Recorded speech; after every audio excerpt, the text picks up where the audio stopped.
বন্ধুরা দেখো, আজকে আমি মিটুলি রান্না করছি। এইটা পুঁই শাকের মিটুলি। আমি তো মিটুলি বলি, তোমরা কে কি বলো সেটা কমেন্ট করে জানিও। তো দেখো বন্ধুরা, প্রথমে আমি পাঁচ ফোড়ন আর কাঁচা লঙ্কা ফোড়ন দিয়ে আলুগুলো ভেজে নিয়েছি, আর চিংড়ি মাছটা আগে থেকেই ভেজে নিয়েছি। নিয়ে তারপরে এই মিটুলিগুলো একটু সেদ্ধ করে নিয়েছি।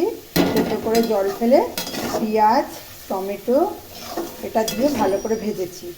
ভেজে তারপরে একটুখানি হচ্ছে, এবার এটার মধ্যে আমি দিয়ে দেব সর্ষে বাটা।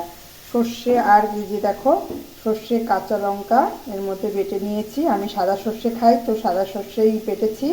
তার সাথে দিয়েছি একটু কাঁচা লঙ্কা। খুব বেশি কাঁচা লঙ্কা দিইনি, কেন আমার মেয়ে তো বেশি ঝাল খেতে পারে না, আমিও অত ঝাল খেতে পারি না, সেই জন্য আমি অল্প করেই ঝাল দিই। তো 3টে কাঁচা লঙ্কা দিয়েছি এর মধ্যে। তো এবার একটু নাড়াচাড়া করব, করে এবার এইটা এর মধ্যে দিয়ে দেবো সর্ষে বাটাটা। তো দেখো বন্ধুরা, আমি ঢেলে দিলাম সর্ষে বাটাটা।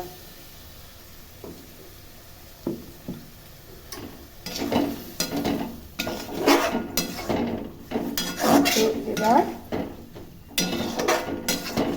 এটার মধ্যে আমি চিংড়ি মাছ দিয়ে দেবো। দাঁড়াও বন্ধুরা, এর মধ্যে একটু চিংড়ি মাছ দেবো।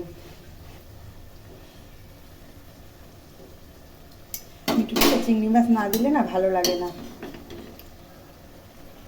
তো দেখো, চিংড়ি মাছ দিয়ে দিচ্ছি। এবার দিয়ে গ্যাসটা একটু কম করে দিচ্ছি। আলুটা ভাজা আছে, কিন্তু একটুখানি আর একটু হবে, তো সেই জন্য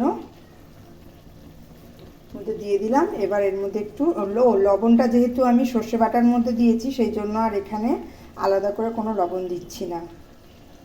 তো আশা করি আর লাগবে না। এবার এর মধ্যে একটুখানি আমি গুড় দিয়ে দেব, যেহেতু আমি গুড় খাই, তো সেই জন্য এর মধ্যে একটু গুড় দেবো। গুড়টা দিয়ে দেখাচ্ছি।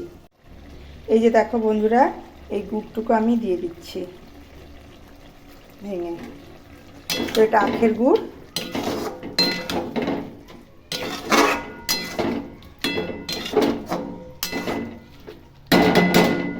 এবার আমি এটা ঢেকে দিচ্ছি,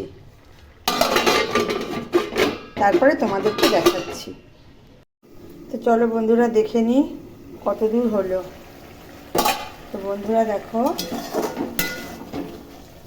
যে হয়ে গেছে, আলুগুলো সব সেদ্ধ হয়ে গেছে।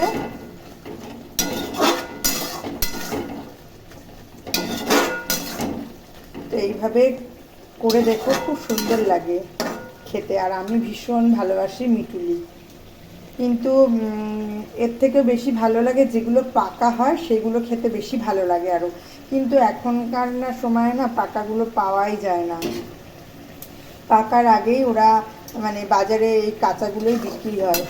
তো কি করা যাবে, তো এই কাঁচাগুলোই এখন মানে করছি, যেহেতু ওটা পাওয়া যায় না। ওটা মানে খুবই কম পাওয়া যায় পাকাগুলো। তো ওগুলো বেশ শক্ত শক্ত দানা দানা মানে লাগে, তো বেশ ভালো লাগে। তো বন্ধুরা, এবার আমি এর মধ্যে একটু সর্ষের তেল ছড়িয়ে দেব, দিলেই আমার হয়ে যাবে মিটুলি রান্নাটা। তোমরা কে কি বলো এই পুঁই শাকের এই বিচিগুলোকে কমেন্ট করে জানিও। তো দেখো, একদমই অল্প করে দিচ্ছি, যেহেতু সর্ষের তেল মানে দিয়েছি, তো সর্ষে বাটা, তো একটুখানি আমি সর্ষের তেল দিয়ে নিলাম। এবার এটাকে আর একটু নাড়াচাড়া করে নামিয়ে ফেলবো। তো বন্ধুরা, এই ছিল আমার আজকের মিটুলি রান্না। সবাই কিন্তু কমেন্ট করতে ভুলো না, কে কি নামে একে বলো, মানে এই পুঁই শাকের দানাগুলোকে। ধন্যবাদ বন্ধুরা।